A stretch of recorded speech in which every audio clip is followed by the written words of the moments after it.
Hey everybody, it's Matt. We are back again for the 43rd dose of Besremi. Today is May 29th, 2026.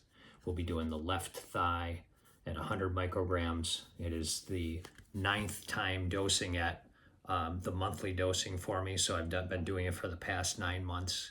I feel very stable right now. A couple of videos ago, I shared some of my, blood panel results. Doctors seem pleased with where I'm at. A couple numbers are low, but nothing is out of bounds really. And so we're going to keep doing that. Hopefully, being able to maybe spread it out from 4 weeks to 5 weeks, and stay at that 100 micrograms and just continue to kind of wean and check results. But what I wanted to touch on in this video today is something I've been dealing with. I've talked again about it in some of the videos. I think most of it pertains to the portal vein thrombosis, which happened about 2 years ago. For anyone who's just tuning in, I had a portal vein thrombosis, which led to the Polycythemia Vera diagnosis, so blood clots in the stomach. Lost a lot of weight. Lost my appetite for a little bit, but as I'm improving over these past 2 years, I've noticed that I'm back to kind of eating normal and really reflecting on what is causing this acid reflux that I keep getting. Obviously, there's a change in my mechanics. My system has changed forever. But, I can eat healthy. I can have broccoli and, cauliflower and sweet potatoes and chicken, everything kind of lean and mean, and I'm getting reflux. And so I'm wondering what is going on. Diving a little deeper, there's a thing called mechanical. Basically, again, the mechanics have changed in here. So mechanical reflux. What I've determined is that I have always overeaten. Like, I love to eat. I don't gain weight easily, so I fill my plate more than I need, usually go back for seconds. And now that my system has changed, the obvious answer is I can't keep eating like that. So just for the past 3 days, it's like, again, this seems so obvious. Why didn't I do it before? And I've been told, oh, have smaller meals more regularly. And maybe I did, maybe I didn't, but it's just kind of like a light bulb went off. These past 3 days, I've been taking my time. I've been taking less. Let's say I take 120% and throw it on my plate. I've been taking around 80 or 90%. I'm not starving. I'm certainly not looking to lose weight. I'm going to add meals as needed, but I'm eating slower. I'm chewing my food. And I know this seems so basic, but taking the time to really chew my food is the first line of digestion. And when I was thinking about it, I was just, a bowl of oatmeal, I would shovel it down without thinking about it. Maybe not even, I'm satisfied at the end, but maybe not taking the time to enjoy it. So my point, 3 days, slowing down, eating less, no reflux, no problem.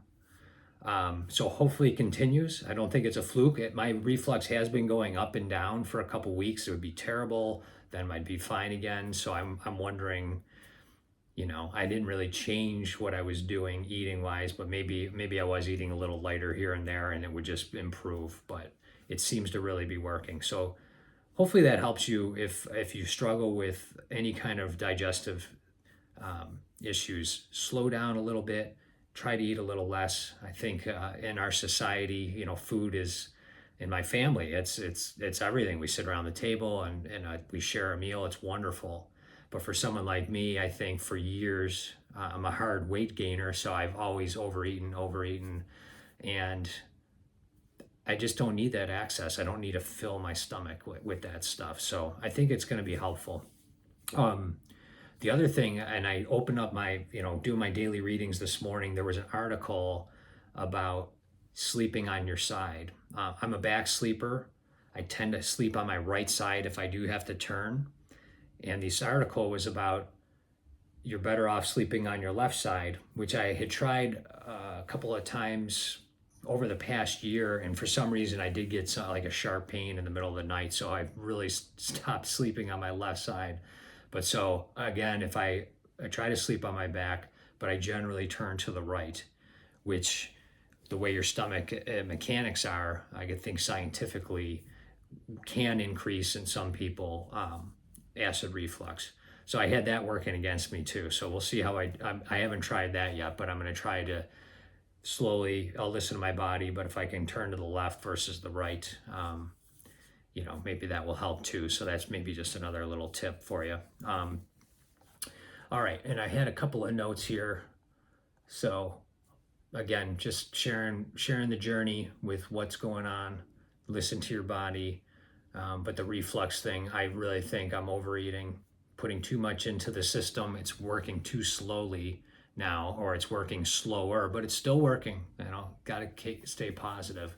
And so the second thing I read this morning that struck me, I wanted to share with you guys, because recently I had the opportunity to connect with some of you who are just diagnosed, and it's scary, and I can hear the fear, and I understand it too. So the gist of this, what struck me this morning was about a warrior. You know, you and me, we're warriors facing this polycythemia vera battle.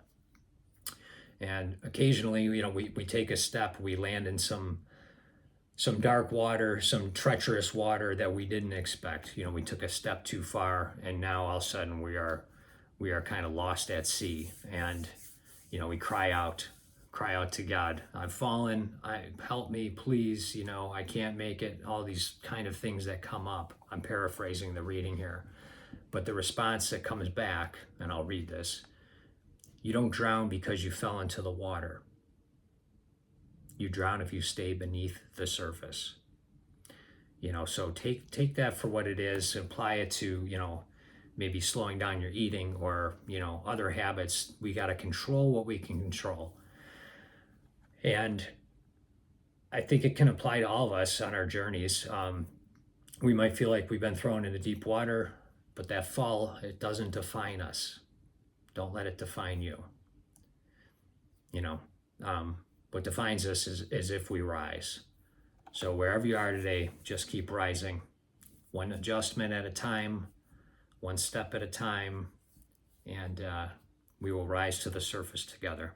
So, as always, thanks for watching. Thanks for listening to the rambles. And I'll be praying for you as I do every day. Yeah, let me know what you think. Thanks. God bless.